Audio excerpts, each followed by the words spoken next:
एक बच्चा है जो 1 साल का है, इसको स्टूल पखाना पास नहीं होता। बैग लगा हुआ है, प्लम्बमेट, नॉक्सवामिका, सलेशिया, नेट्रम्योर दवाइयाँ इस्तेमाल करवाई जा चुकी हैं, फ़ायदा नहीं हुआ।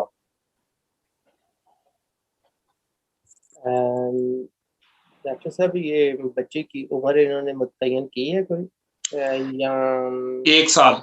1 साल है? ठीक है, 1 साल का बच्चा है और बैग लगा हुआ है, क्या मतलब क्या है?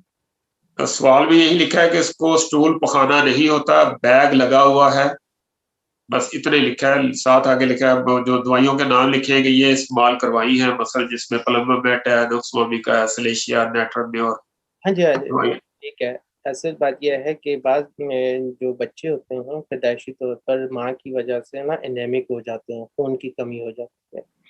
इसका ताल्लुक तिली का होता है, हेमोग्लोबिन लो हो जाता है बच्चे का।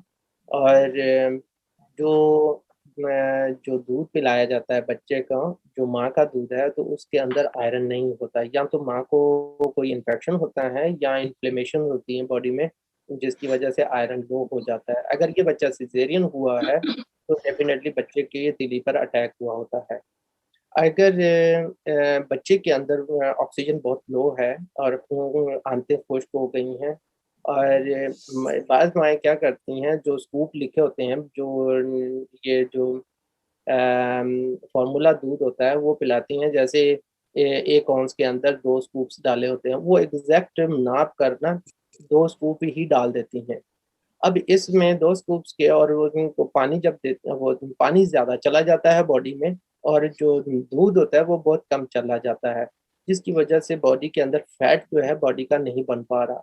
या तो उसको ऑर्गेनिक दूध दें, ताज़ा दूध दें और उबालें और उसको ठंडा करके बच्चे को पिलाएँ, कि जिससे उससे कि कब्ज़ खत्म होने की वजह से आंतें जो हैं लुब्रिकेट करें और उसका हाज़मा दुरुस्त हो।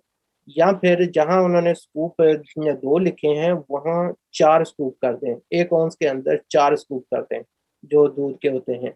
जिससे बच्चे की जो कब्ज़ है वो ख़त्म होना शुरू होगी। जिससे उसकी इम्यूनिटी भी बढ़ेगी और अपने आंतों के अंदर लुब्रिकेशन भी होगी और बच्चे को फ़ातर वो भी होगा। दूसरी बात ये है कि इसमें अल्फ़ा-अल्फ़ा और कार्डफ मरियानस ड्रॉप्स देने होते हैं। अगर 10-10 कतरे दें, तो इससे कि कब्ज़ पे ज़्यादा असर पड़ता है। और अगर 10-10 से फ़र्क नहीं पड़ रहा, तो इसको आस्ते-आस्ते बढ़ाएँ। फिर 15 करें ईच कैप्सूल और ईच ड्रॉप्स, फिर नहीं तो 20-20 ड्रॉप्स देकर उसी को रेगुलर इन्फॉर्मेशन दें कि भई हाँ, बच्चे को इतना आस्ता फ़र्क पड़ रहा है। 4 वीक में बच्चे की कब्ज़ खत्म होनी चाहिए, वरना बच्चा बहुत बुज़दिल हो जाएगा और रंग काला हो जाएगा। जज़ाकल्लाह। जी। जज़ाकल्लाह आपका। राना साहब,